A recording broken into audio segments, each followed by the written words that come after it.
मित्रों, दूसरों के दोष मत ढूंढिए।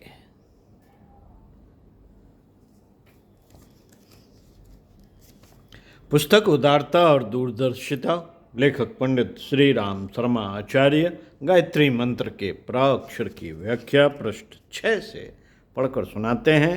आइए सुनते हैं। उदारता केवल रुपए पैसे द्वारा किसी की सहायता करने को ही नहीं कहते, वरन दूसरों के साथ ऐसा व्यवहार करना जिससे उनका आंतरिक मन संतुष्ट और सुखी हो, एक बड़ी सराहनीय प्रवृत्ति है। संसार में दोषों की कमी नहीं, और अधिकांश मनुष्यों में गुणों की अपेक्षा दोषों की संख्या ही अधिक देखने में आती है। यदि आप उदार प्रकृति के हैं और ऐसे लोगों के दोषों पर पर्दा डालकर उनके गुणों को ही प्रोत्साहन देते हैं, तो बहुत संभव है कि इससे उनका मानसिक सुधार हो जाए। उसके लिए वे सदैव कृतज्ञ रहें। दूसरों के दोष देखने की आदत बुरी है। दोष देखने की आदत पड़ जाने से सामने वाले व्यक्ति के दोष ही दोष दिखते हैं। उसमें अच्छे गुण भी हों, पर वे तिल का ताड़ बनाने की इस बुरी आदत के कारण वैसे नहीं दिखते जैसे कि तिनके की आड़ में पहाड़ छिप जाता है।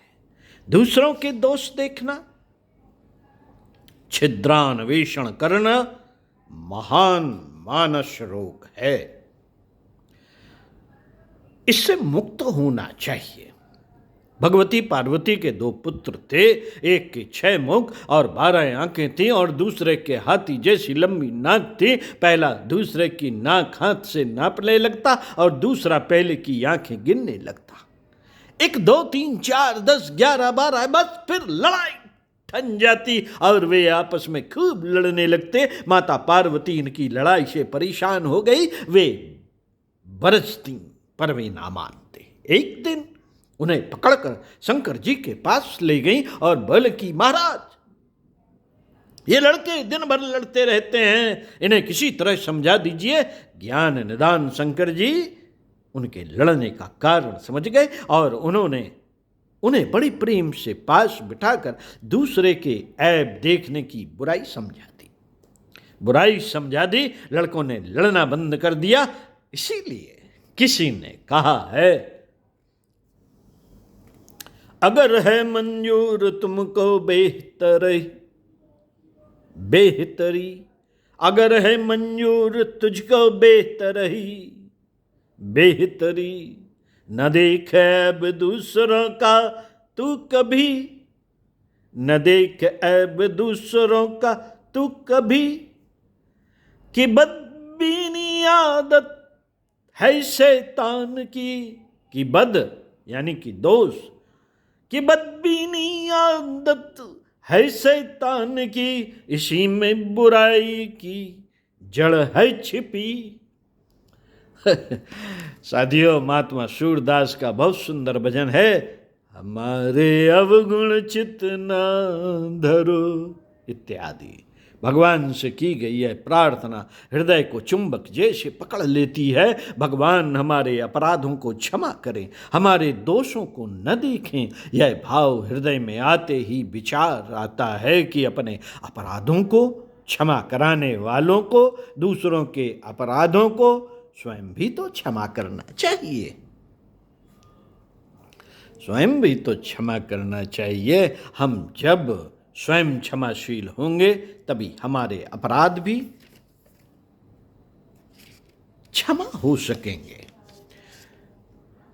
दूसरों के दोष देखना भगवान के प्रति कृतज्ञ होना है। हम शिकायत करते रहते हैं कि हमारा अमुक संबंधी ऐसा है वैसा है।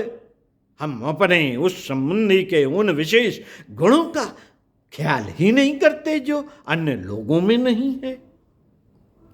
हम बहुधा यह भूल जाते हैं कि हमें भी संबंधी मिला है।